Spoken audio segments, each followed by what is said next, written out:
Good morning, everyone. Can you see this? Look at the progress. I'll show you. Ooh, I hope I don't spill it on my keyboard. But isn't that awesome? Let me take this off. See that? It's starting to grow. Awesome. I guess when these push up all the way, you're supposed to take them off. So that one isn't growing too good. Maybe I should wet it. All right. So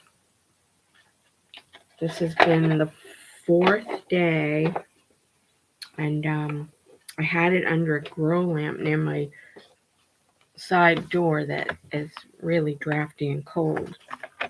So it wasn't doing anything. So then I moved it near the heater, and the next day I saw it starting to shoot up, and I just have a little light that's not a grow light, but the directions say to keep it warm.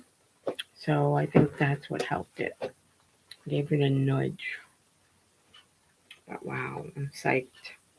Can't wait to try them. I'm going to put it back. I'll be back.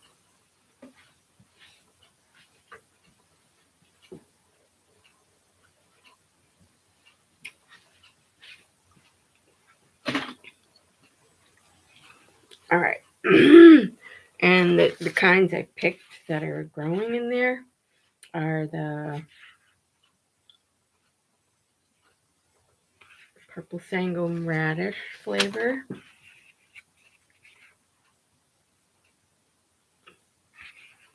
arugula,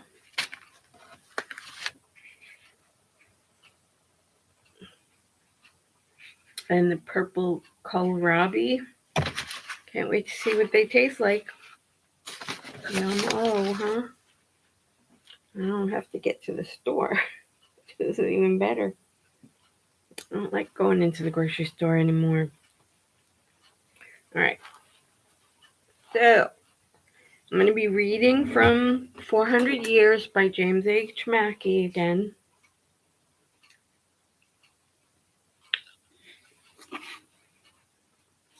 I picked a few stories, and the last part will be about World War II and what it was like for people. So,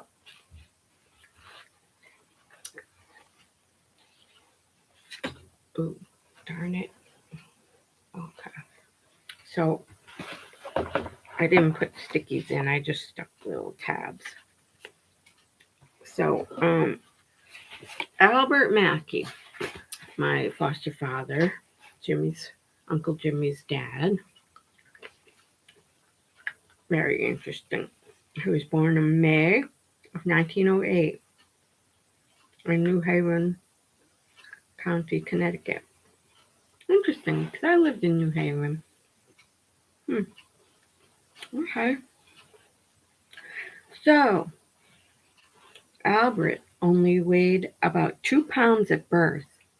His parents told him they could put him in a shoebox, and I remember him telling me that story when I was little.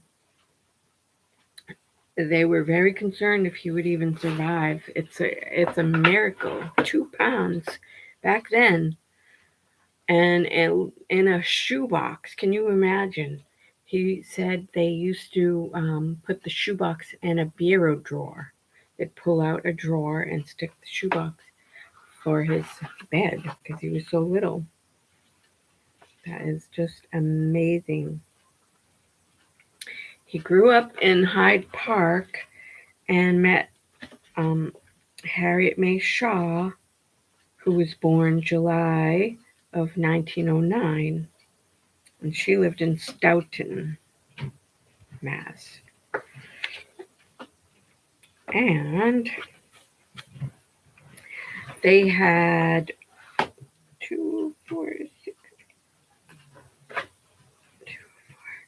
7 children and 2 adopted children.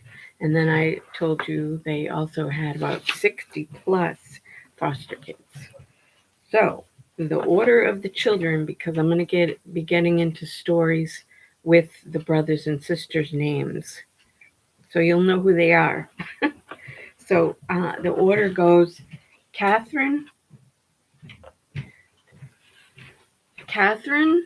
Albert Stewart Jr., who we called Uncle Buddy. Catherine was the oldest. We called her Uncle K, Auntie K. Yeah, I had one cup of coffee.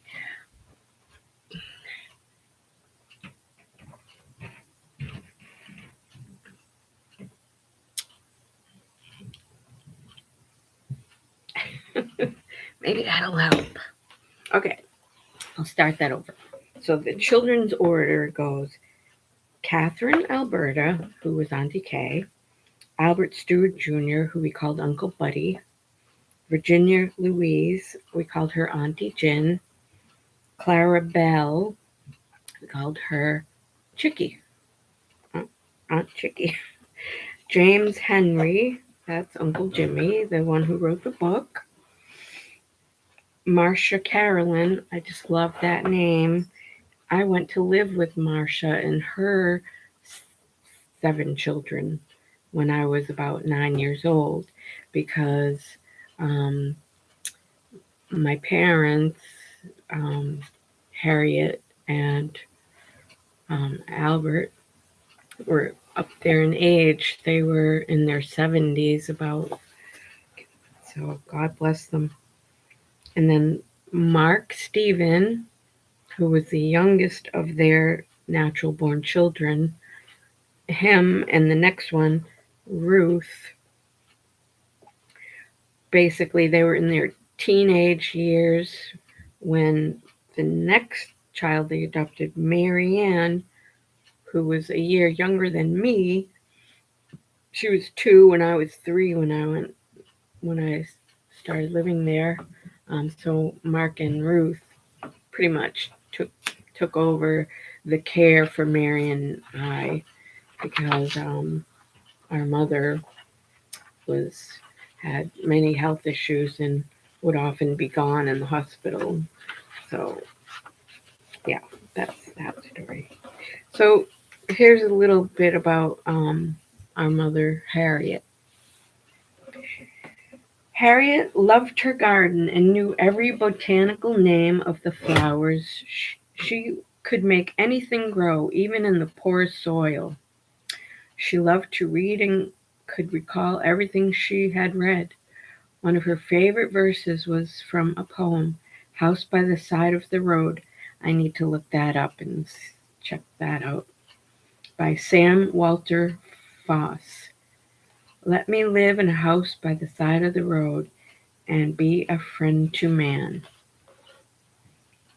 And I remember so many flowers and gardens, and she'd take Mary and I out. She'd water them with the hose, and we couldn't get too close to the flowers. We'd play ball and couldn't get our ball near the flowers. She was very protective, and sometimes our ball would pop because she had roses, so the thorns would pop our ball. But I remember her and being so impressed that she'd name all the flowers, and my little 3-year-old, 4-year-old mind, I couldn't comprehend ever remembering being able to remember all those different names of flowers. I was very impressed. So here they are as they got a little bit older. Harriet and Albert, my foster parents, and they lived on Buzzy Street in Dedham, Massachusetts. So yeah, I guess they lived all around the area of Norwood and Dedham, Stoughton, and some of the aunts and uncles ended up in Canton, and Canton. A couple of them lived in Canton, Norwood, and yeah. So here is a story about school. We went to a a 2-room schoolhouse. There were 2 teachers that each taught 3 grades. The only heat was a wood stove. The kids would bring soup to school and heat it on the stove for lunch. The teachers wanted to give me a double promotion. My mother wouldn't allow it. We were not allowed to go home for lunch from school. But one beautiful spring day, Bud said, that was Jimmy's brother, older brother, "We're going home. Follow me." When the teacher turned her back, we took off for home. At our house, we had a small pond. We had built a raft to float on the pond. We got on the raft and were floating around. My mother saw us and asked us why we were home. We said, "The teacher let us come home for lunch." After a while, she came out and said, "Come in. It's time to go back to school." We refused to come in and said we weren't going back to school. She said she was chasing us from one side of the pond to the other. Finally, she got so mad she picked up rocks and started throwing them at us. We paddled over to the other side of the pond, jumped off, and ran back to school. The teacher hadn't even missed us. Teacher didn't even miss him. So, here's another good story, cute. There was a stray dog that would come to our bedroom window at night. Bud and I would lift him in the window and let him sleep in our bed all night. In the morning, we would put him out the window again. Aw, that's so sweet.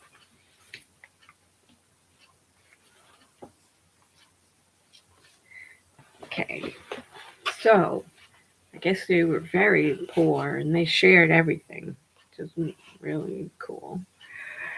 We all shared one pair of ice skates at the time. They were black racing skates with long blades. They were too big for any of us kids. We would stuff newspapers in the toe to fill the gap, depending on what size your foot was. None of us could skate and skated mostly on our ankles, but we had lots of fun with those old skates.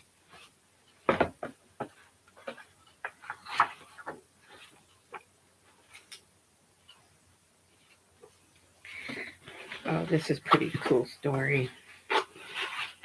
It cost 12 cents to go to the movies during the day.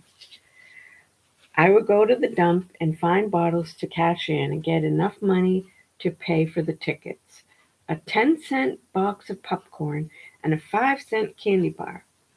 They would show 2 full-length movies, a newsreel which included all the war news, and cartoons. We stayed about 4 hours in the movies on a Saturday afternoon. And there's a few paragraphs about life during the war. So, and this will be the end. I'll read a few small paragraphs. There were numerous radio shows to listen to. Among them, Inner Sanctum, Lights Out, George Burns, and Gracie Allen, Jack Benny, Fibber McGee and Molly, The Shadow, Henry Aldrich, and the Great Gildersleeve, Mr. District Attorney, and many others. During the war, everyone listened to the evening news with Walter Winchell. His comments started, "Good evening, Mr. and Mrs. America, and all the ships at sea." So we're beginning to understand what that means. Okay. Yeah, if you know. If you know, you know. Anyway,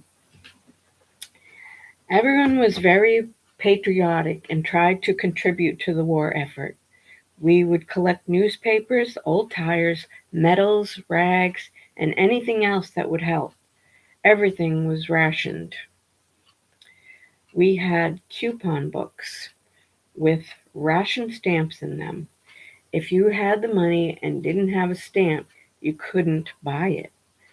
There were rationings on sugar, meat, butter, cigarettes, gasoline for cars, and just about everything else. Most people did not drive their cars because they could not buy tires or parts.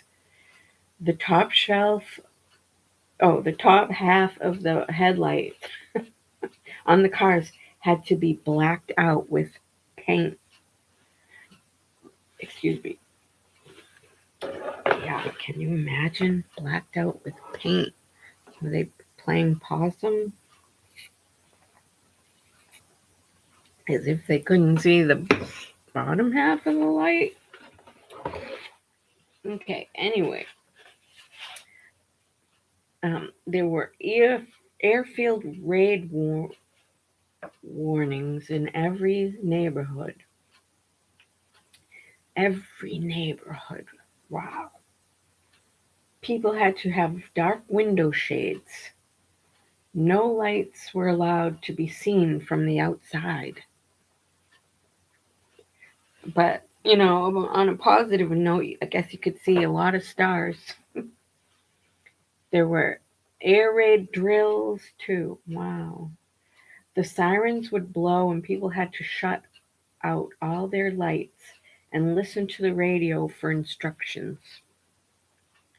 People displayed banners in their windows that had stars on them, indicating how many members of that family were in the service. If you saw a gold star, you knew a family member of that household had been killed in the war. We went from the Great Depression into the Second World War. So people suffered many hardships until the end of the war. Although there were jobs and people had money, there was nothing to purchase. Everything went to the war efforts. So people, we might be facing that, but hopefully not. It just seems, they think war is going to help the economy as if they can't come up with something else to help the economy and just stop the BS. So anyway, my heart goes out to people who have to deal with this. So yeah. So next time, excuse me, I'll update the progress of the microgreens. Can't wait